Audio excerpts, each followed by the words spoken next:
আমরা মিডিয়ার স্বাধীনতায় বিশ্বাস করি। তো আমি কিসের প্রেক্ষিতে 15 সেকেন্ড বলছি সেটা বুঝতে হবে।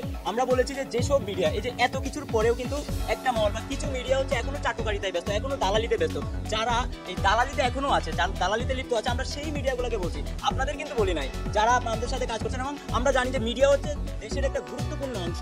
এবং আপনারা নিজেরাই বলেন যে এই যে গত 15 বছর যে স্বৈরা শাসকের আপনার এই স্বৈরা শাসকের যে একটা এই সময় ছিল, সেই সময় আপনারা কতটুকু স্বাধীন ছিলেন এবং কতটা নিউজ সত্য নিউজটা কতটুকু বের করতে পেরেছেন, আপনাদের কাছে আমাদের প্রশ্ন থাকে। তো ওই যে সেই সময়ের তুলনায় এখন আপনারা আমাদের এই যে এটা কিন্তু আন্দোলনটা যে হয়েছে, এটা কিন্তু শুধু আমাদের শিক্ষার্থীদের বা সাধারণ জনগণের মুক্তির জন্য আন্দোলন নয়। আমরা যে যারা সাংবাদিক ভাইরা আছেন, আপনারা স্বাধীনভাবে আপনারা সত্য নিউজটা প্রচার করবেন। তো সেই জায়গাটা থেকে একটা ইস্যু ক্রিয়েট হয়েছে যে আমাদের একটা কমিটি ছিল, যেটা এই আমরা বিভিন্ন চট্টগ্রামকে বিভিন্ন ভাগে ভাগ করেছিলাম, 3টা ভাগে। সেই 3টা ভাগে কিছু কাজ ছিল, সেই দায়িত্বগুলো আমরা কাজগুলো শেষ হয়েছে, যার কারণে আমরা সেই প্রতিনিধি দলটা আমরা বিলুপ্ত করেছি। এবং এই ব্যাপারে আমরা মিডিয়াতে কোনো কিছু বলেও নাই, আমার সাথে কোনো কমিউনিকেট কোনো মিডিয়ার হয় না এই ব্যাপারে, কিন্তু কোনো একটা মিডিয়া সেই জিনিসগুলোকে পাবলিশ করতেছে অতিরঞ্জিত করে। তো আমরা সেই মিডিয়াগুলোকে বলেছি যে যারা এখনো এই দালালিতে ব্যস্ত আছেন, দালালিতে লিপ্ত আছেন, চাটুকারিতায় লিপ্ত আছেন, আমরা সবাই মিলে, শুধু আমরা ছাত্ররা না, আপনারা যারা মিডিয়ার কর্মী আছেন, আপনারা যারা সংবাদ প্রচার করছেন, সেটা তারা কিন্তু আপনাদেরকে প্রশ্নবিদ্ধ করছে, যারা আসলে সংবাদটা প্রচার করতেছেন। তো আমরা সবাই মিলে সম্মিলিতভাবে তাদের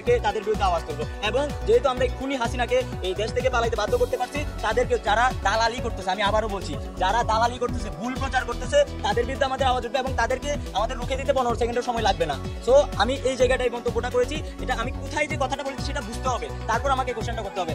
আমরা যে 15 সেকেন্ডে হুঁশিয়ারিটা দিয়েছি সেটা সত্য, কিন্তু কাদের বিরুদ্ধে দিয়েছি সেটা আপনাদের বুঝতে হবে। যারা আমাদের সাথে আছেন এবং সত্য সংবাদটা প্রচার করতেছেন, তারা আমাদের বন্ধু। গণমাধ্যম একটা গুরুত্বপূর্ণ জায়গা এই দেশের মধ্যে, এবং আমরা যে কাজগুলো করেছি, আমাদের যে আন্দোলনটা, আমাদের যে কথাগুলো, এই কথাগুলো কিন্তু গণমাধ্যমের মাধ্যমে, অর্থাৎ সাংবাদিক ভাইদের মাধ্যমে কিন্তু আমরা বিশ্ব দরবারে পৌঁছায় দিতে পেরেছি। যার ফলে আমরা দেখতে পাচ্ছি এখন ইন্ডিয়াতেও আন্দোলন হচ্ছে, পাকিস্তানে আন্দোলন হচ্ছে, এটা কিন্তু গণমাধ্যমের একটা অবদান। আমাদের যে ভয়েসটা, সেই ভয়েসটা বিশ্ব দরবারে পৌঁছায় দিতে গণমাধ্যমের অবদান রয়েছে, আমরা তাদেরকে স্যালুট করি। কিন্তু আমাদের অবস্থানটা হচ্ছে বা তাদের বিরুদ্ধে যারা বিভিন্নভাবে ভুল তথ্য প্রচার করে এবং ভুয়া নিউজ প্রচার করে এবং দালালি করে, চাটুকারিতা করে, তাদের বিরুদ্ধে আমাদের অবস্থান, আপনাদের বিরুদ্ধে না। আপনারা আমাদের বন্ধু, আপনারা আমাদের ভাই, আমরা একসাথে পায়ে পা মিলিয়ে কাজ করবো, কাঁধে কাঁধ মিলিয়ে কাজ করবো। যখন আমরা সবাই মিলে কাজ করবো, তখন কিন্তু আমরা একটা সুন্দর বাংলাদেশ সহজেই পাবো।